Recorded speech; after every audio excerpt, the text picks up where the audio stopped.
sometimes you sit back and you think to yourself how time just passes, and 50 years has just passed, because from the inception of which I kind of know as the Habibia Nursery more than anything else, I just time warped again, because I remember approximately 37 years ago, just outside, my mother dropping me, and the first time when management came to meet me at the office, I said, is the sand pit still there?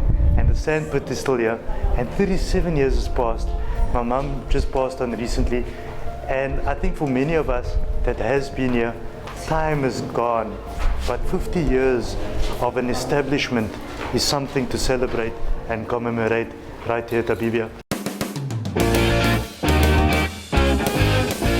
In every institution there's a group of people that play a very integral role and part in how that institution actually goes forward. And if one looks at the timeline of 50 years, a number of people has gone through that timeline to take the institution to another level. So the next guest, Maulana, he really takes us through the historical aspects, the needs, and he really goes back to the time when the institution wasn't here, and a time when people were perhaps changing their mindset in terms of whether this was required in the community or not.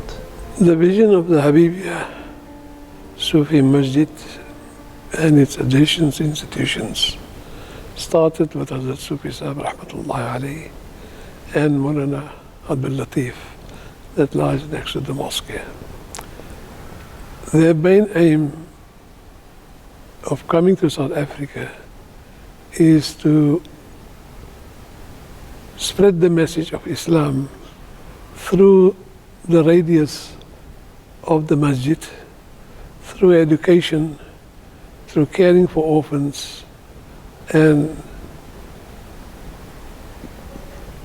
how would I say, caring for the needs of the community around that center. And Alhamdulillah, the Habibia here in Cape Town is fulfilling that for the last 110, 150 years. While Maulana Abdul Latif was alive, there was a vibrant madrasa here at the Habibia Masjid. There was an old tin and wood school next to the masjid, wherein he taught many children. And some of the children became imams in various mosques in Cape Town. Imam Jakut is one of them. And there's many others. I can't remember all the names. But many imams came from this institution. And after him, it became an ordinary madrasa just for children that came after school. Because now the secular school system set in Cape Town, and children used to go to secular school in the morning and they'll come to madrasa in the afternoon. I took over in 1965 when I came back after completing my education in India, in Egypt and in Medina. I took over the madrasa. I ran the madrasa for about 2-3 years, and then the need arose for a nursery to be established. The impetus was a child's question, right, about another religion, right? Instead of that child of 3 years old asking his grandfather, who is Allah, who is Nabi Muhammad sallallahu alaihi wasallam, is asking a question about another religion, right? So that was the impetus, and I gave quite a few lectures from this masjid's, this thing here, mihrab here, and I encouraged the people to come forward, right, to start off this preschool idea that I had in mind. I had a lot of opposition at that time from the older folk, because nothing of that concept was thought about at that time.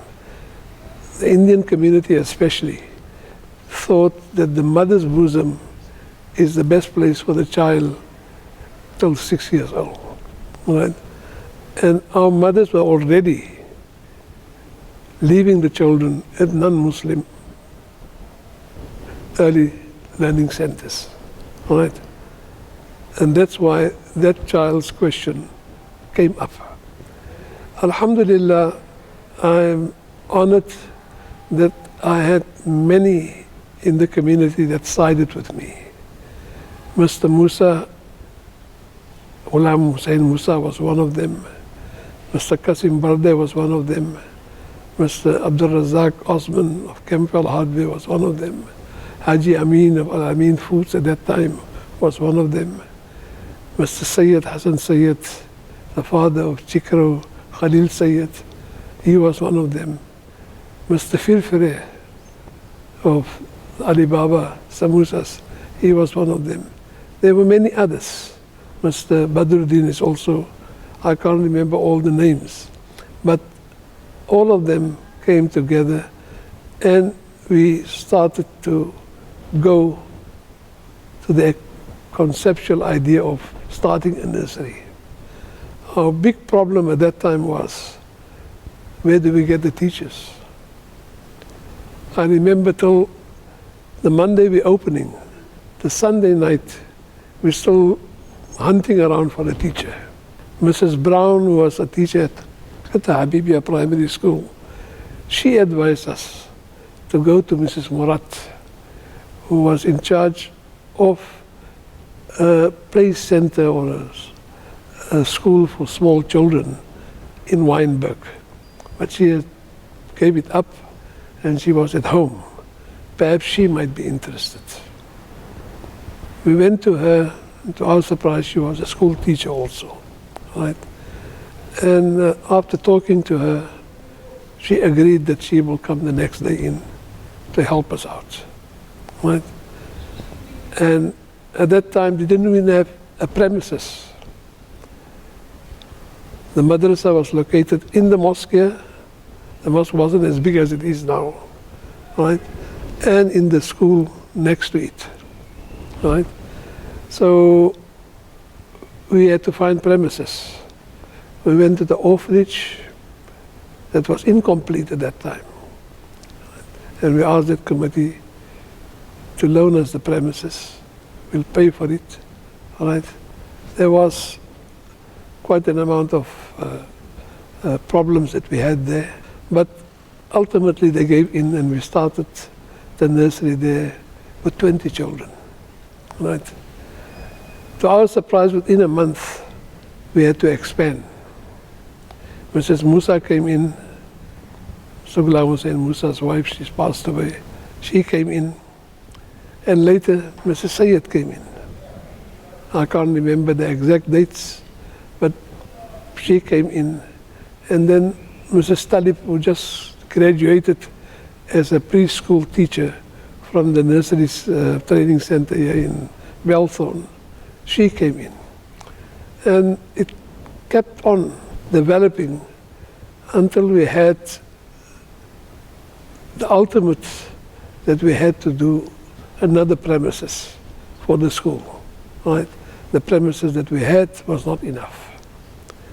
I approached my father, who was the trustee at that time, and Imam Babu, his assistant, and they gave us the permission to develop the land next to the Mazar, the shrine of Maulana Abdul Latif.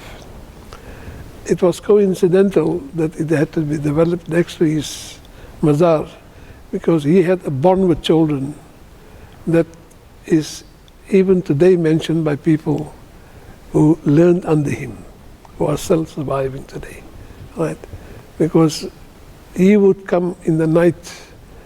At that time there was no electricity, with a lantern in his hand, and walk the corridors of the madrasa, which was serving as a madrasa also, a sleeping quarters also, right, and an eating place also, right? He will walk by the children, all along the children where they are sleeping, and see who is awake. If there's any one of them who wants to go to the toilet, he'll take them by the hands, take them to the toilets, let them relieve themselves, and then bring them back and put them in bed. So alhamdulillah, the fact that the nursery was built next to his mazar is a monumental this thing for me, that he was pleased with it, and that's why he gave place to it next to his mazar. Alhamdulillah, 50 years has passed. I've passed on the baton to many others, young people. One is my nephew, Maulana Luqman, Khalil Ali, the auditor, and Dr. Hamdulillah, Ali Hamdulillah. Only Allah could have made this possible. And I think the impact of all those predecessors are lying around Cape Town, Sheikh Yusuf, Twanguru, and the Karamat in Constantia, they are pleased with it because they established that Islamic base, that base of identity here so solidly in the Cape that nobody can remove it. That's why you see institutions are flourishing everywhere. The Habibia itself gave rise to the inceptions of many institutions like it, right through Cape Town, as far as Kimley. Mr. Sayed went to as far as the Virgin Islands to establish one there also, in Johannesburg also. So Alhamdulillah, it is something that I am proud of. And I'm thanking Allah that I had something to do with it. And I hope, inshallah, it will be enough to emancipate me on the day of Qiyamah.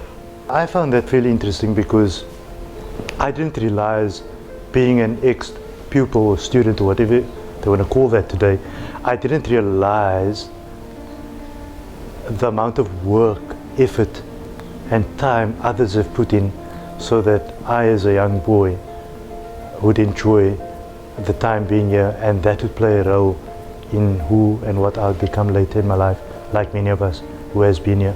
So we must pay homage to the people that has put in that nights and those hours and those struggles and those discussions to build something.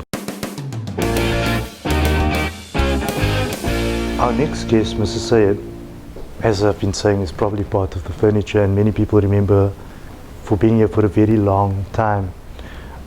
When I chatted to her, I could see that she really just time warped, reminisced back into a time that she spent, where she spent so many years right here.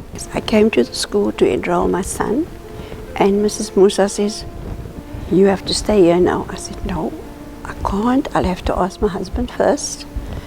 She said, "Well, I know him, he's my brother." I said, "No." But anyhow, I went home, and the next day I started, and I've been here ever since. Well, Mrs. Murat was the principal for a few months, and then of course I became the principal. I think a child is funny, the parents are more funny. The parents would want to know, "Are you qualified?" I said, "Yes, I've got my certificates." And she says, "Would you be able to teach my child?" I said, "Well, I haven't started yet. Started, we can see." Of course, I've been here for so long, and Alhamdulillah. Well, I only left 4 years ago. I believe Allah was with us all the way since we started here. And if Allah wasn't satisfied, this madrasa wouldn't have lasted for 50 years. Well, I'm only away now for about 4 years, and I'm still missing the school already. We came now in the other day, and I think I'm part of the bricks, I'm part of the mortar around here. You know, I still feel like coming to the masjid. Yeah, I've been there, I sat there and things like that. I think the school had a very, shall I say, impact on my life. Yeah, we've started so many schools all over, all under Habibia's influence. Not mine, Habibia's influence. Once one shifts past historical data, the next thing that comes is the future. Time moves, things evolve, and with that, any and every institution needs to evolve and move forward. A new group of people take over with a brand new vision to take that vision forward, which their predecessors has left behind. It's been a great pleasure for me to serve the Habibia Junior Madressa, more commonly known as the Habibia Nursery School. In fact, based on the vision of the founders of the masjid, the Habibia Sufi Masjid, as well as this institution, they always wanted to see an educational center that would cater for the educational needs, spiritual needs, the moral needs, all kinds of needs towards social development and for the betterment of the community. And based on those principles, we've kind of taken a step forward and say, how can we apply that same principles, the same values in our 21st century? And because the principles will still be the same, our outlook and vision will still be the same, but how do we apply it in an ever-changing world?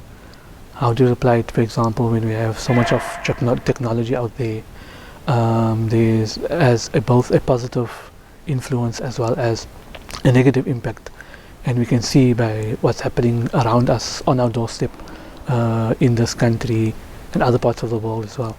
And in that way we try and to the best of our ability to make sure that the impact on the children at that age is a positive, enriching impact, so that they are not affected in that way. The Habibia Junior Madressa has always had as one of its cornerstone principles the educational perspective from an Islamic curriculum. And alhamdulillah, in the precincts of the masjid, we would like to build on that and then just take it forward. The population has definitely increased and the need has also increased to a large extent. What was known as general knowledge maybe 10 years ago is still general knowledge today, but it's not known by everyone, unfortunately. And the need is still there for children to be taught from a young age, very young age, and that age is very apt for that, to be taught values of, not only preached by Islam, but by other religions as well. The institution has looked at some plans to expand the structure that we have at the moment. We would like to have a new building that will basically be latch on to the current building that we have, and just extend it in that way by having more classrooms, by being able to use maybe technology more in the classroom, having a bigger cohort of staff. But even in my time, which wasn't very long ago, we didn't have all of the technology available. We used to use pencil and paper and just write it down, underline it. The ustad used to circle where we made our mistakes. And in that way, we are looking at using the technology, but at the same time, we would like to kind of adhere to what we already have, because there's a saying there that technology doesn't make things successful as it should be. It basically just enhances. The technology is just there to enhance the current system. The expansion of the school is something that's on the project of the committee, alhamdulillah, in terms of expanding the building structure, having more resources, in kind of having an institution that will not only be cater for the needs of preschool children, but also primary school children, high school, and even at university level. The new entrance. So this new entrance, I think they rebuilt this in 1999, but where the office is now, that is where the entrance was initially. If I'm looking at this color, the color is the same, right? More or less the same, yes. The colors will always remain the same. Back in the day, did we actually have a uniform now? Yes, we had the tracksuit, and we have the same tracksuit. Oh yes, I remember. You still have the same tracksuit. Oh my God, the same T-shirt. I have some of those photos when I was small and we just looked at all of that. Yes, it's still exactly the same. But nothing has changed. So if you look at the courtyard, that's all the same. It's exactly the same. Perhaps now there's the structure, the wooden structure. That is different. That we had afterwards. The tree was definitely yes. It was probably a bit smaller, but way smaller. The tree was still there. Way Can smaller. you imagine that tree has seen so many kids go through here? It's amazing. That tree, I think there's a story behind that tree. I think when Imam Maulana Qutb spoke to you about the history, when the masjid was built, the particular horse stopped at that tree.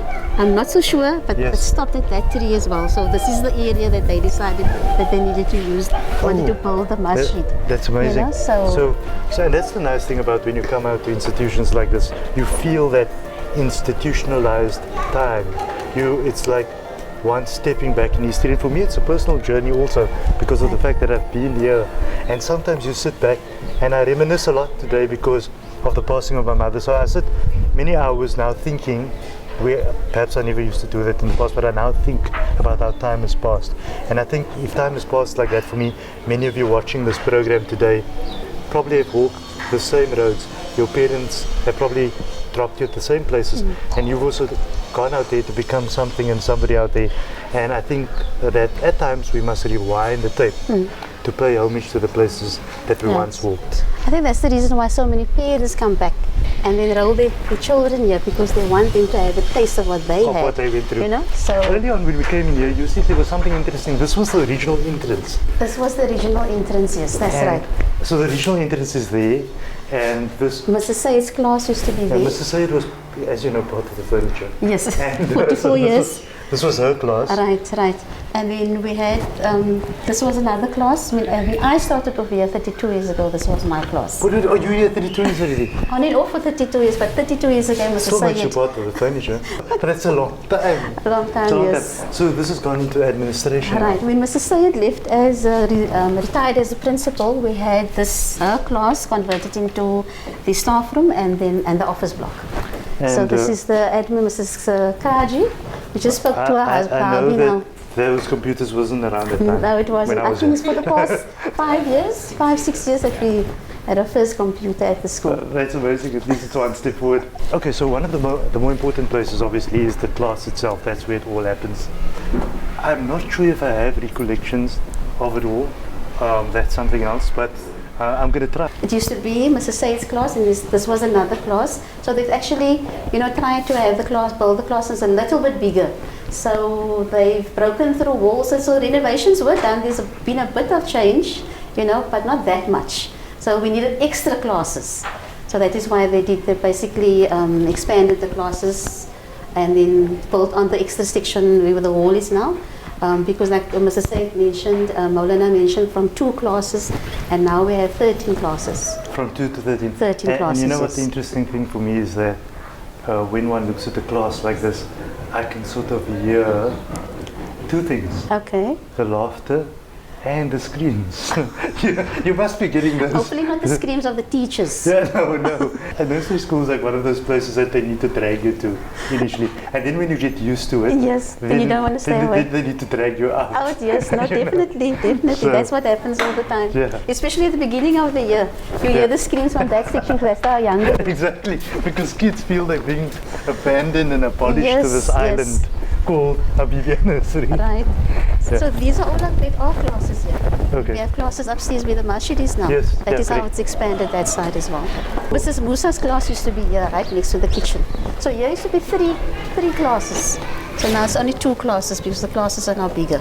So you get basically the same size classrooms, but then there are 3 classes that's quite big. But they never plans to ever. Do we never plans to cover this? No. Okay. No. I mean, okay, but you guys don't have Because we assembly. have a play area. This is the one, and then we have one at the back. But you don't have assemblies and stuff like that. We have so- assemblies here.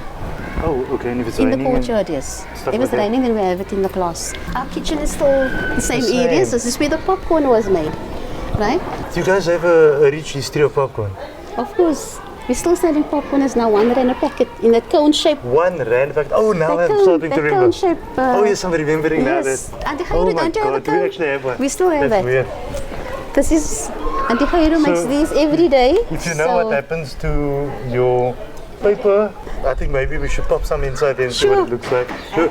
This is an Can put some in here. age-old thing of this institution where Okay. everybody that's been here, every parent must remember the popcorn. But it couldn't have started with 1 rand, Now, obviously, I think it was the time when I started it was 20 cents. 20 cents for the popcorn. But it's 5 interesting. cents, I'm sure it started But off I with 5 remember cents. the shape And of this is things a now. popcorn pot. They don't want No. to change it No, because it makes the best popcorn. no, really, how old is that pot? Probably, but also 30 odd years. The pot is 30 odd years old. Oh my God.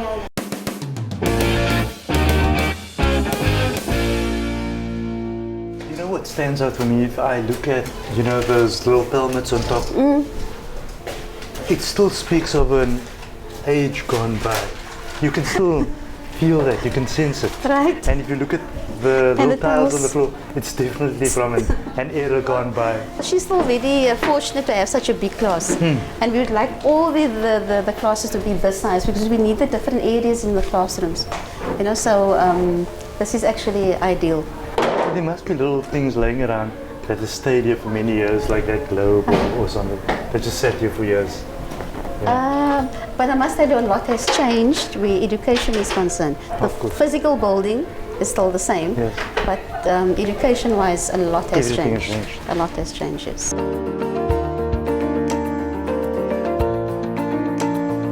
It's always been here, yes. Oh, so this has always been here. Oh, that's interesting. So this whole section here, Yo, that's amazing. yeah. And then we have another outdoor area where the masjid is at the back.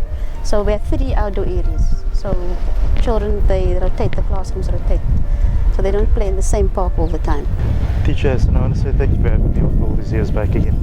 I am certainly not going to be enrolling, but it's been an Your enlightening children visit. one day, inshallah. I don't know where they are at this point. They still need to arrive. It was a pleasure having you here.